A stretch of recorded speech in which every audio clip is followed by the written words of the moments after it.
Christ is risen. Indeed, he is risen. Cristo ha resucitado.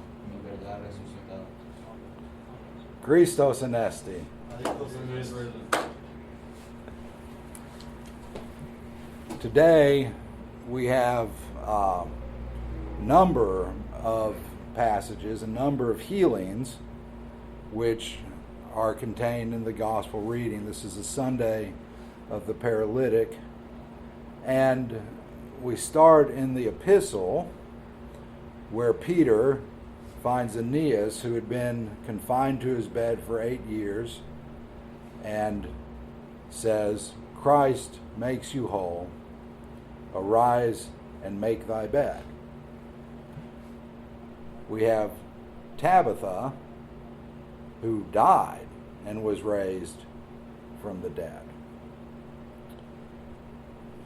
And then we come to the gospel of the paralytic, who lies by the pool of Bethesda. And all around the pool of Bethesda are many people who are ill, sick, paralyzed, suffering some form of disease or infirmity.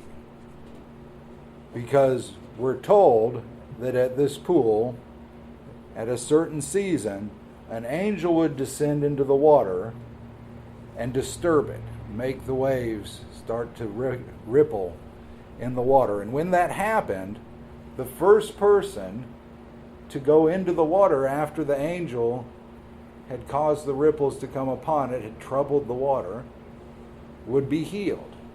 And so the sick and the infirm lay about the pool waiting for that time so that they might find that gift of healing. And we're told the paralytic had been in this condition for 38 years. For 38 years, hoping for some kind of a healing. And Christ finds him, and he says to the man, will you be made whole?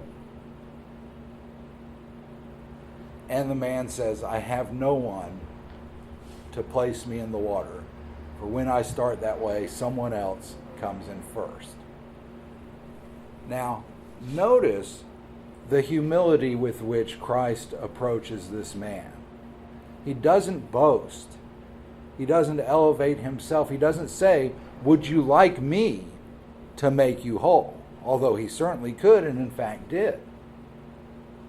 He simply asks the man, will you be made whole? He doesn't draw attention to himself. He doesn't come marching into the pool, offering healings, glorifying himself.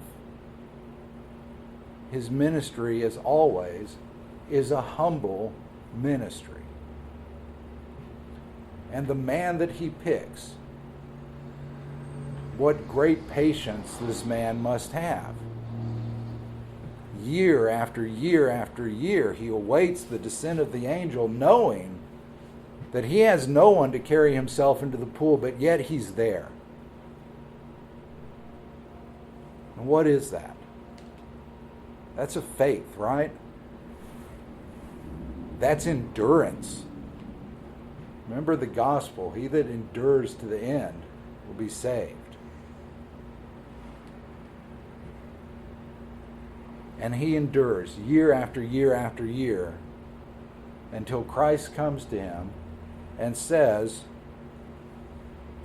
arise, take up your bed, and walk.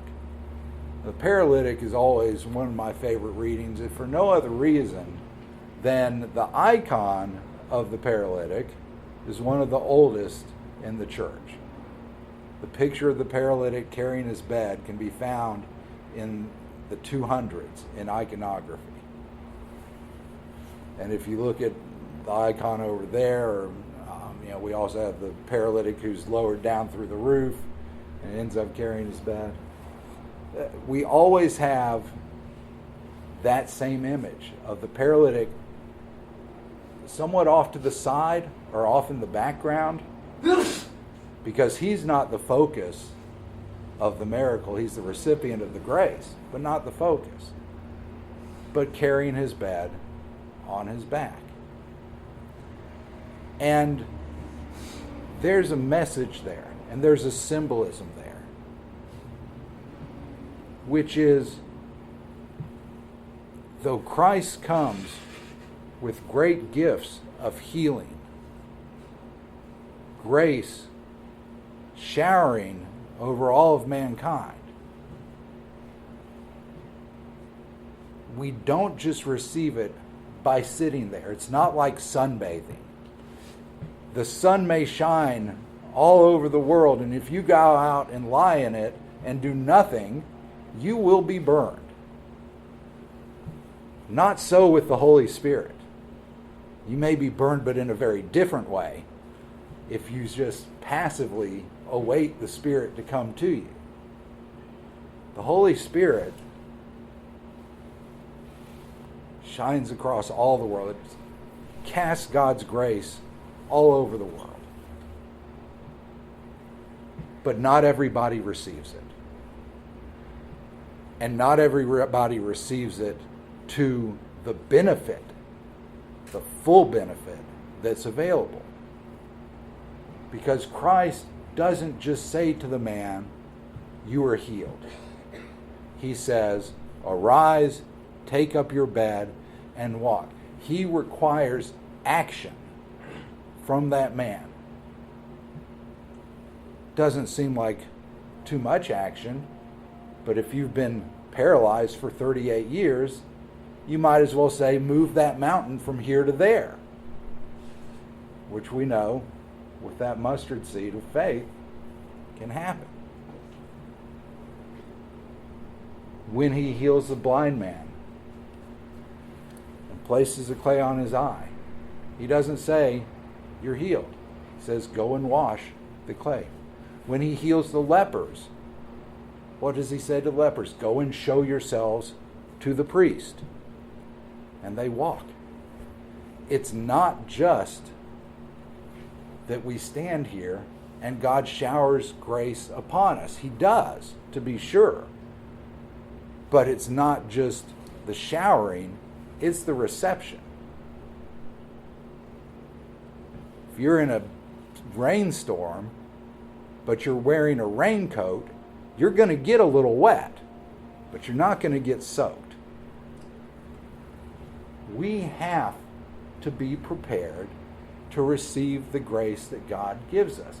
When we read the gospel account of the paralytic, immediately it's we think about the miracles and they're glorious, to be sure. But there's something much deeper there. There's something much deeper because we're called to that action. When Peter healed Aeneas, he told him, "Arise and make thy bed." It's not just that we stand here and get what God gives us. We prepare ourselves through the sacraments to receive the full grace that God showers upon us. And having received it then, we meet that grace with our cooperation. We do what God has called us to do, to show forth in good works the benefits of that grace that we've received. What would have happened if the paralytic had looked at Christ and said, "Are you crazy? I can't walk. I've been here for 38 years. We don't know.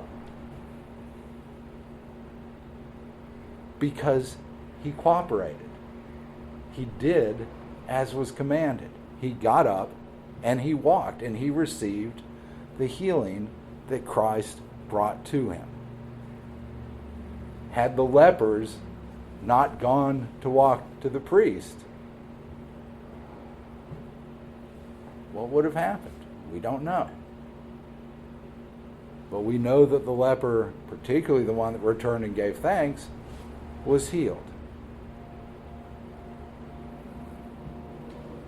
People often confuse cooperation with works for the sake of doing works.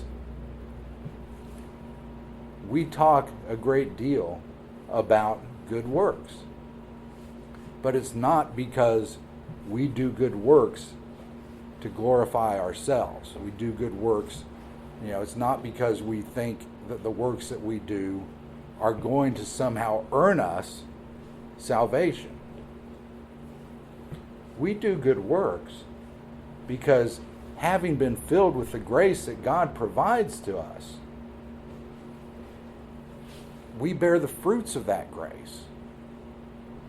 We can't help but do those works. If somebody is receiving the sacraments, if somebody is at the liturgy, praying, following their prayer rule, receiving the sacraments, and no works are coming forth from them,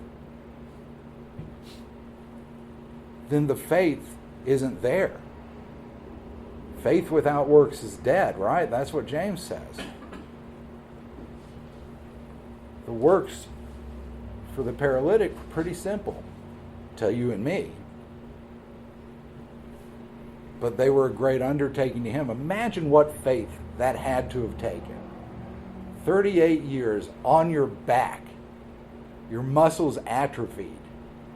How many times did he try and get to the pool over those 38 years, and he could never do it? And now a man looks at him and says, "Arise, take up your bed and walk." How much faith did that take to do that simple work, to cooperate with God? Our works, our cooperation with God, is the evidence of our faith.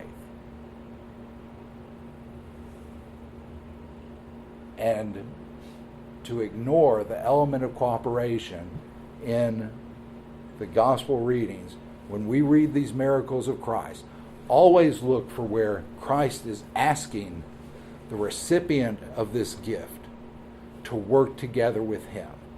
It may be the simplest of things, but it is always, always there. Because God does not call us to passively sit here and get sunburned by the Holy Spirit. He calls us to receive the grace and then put it to work for the glory of his name. In the name of the Father, and the Son, and the Holy Spirit, Christ is risen.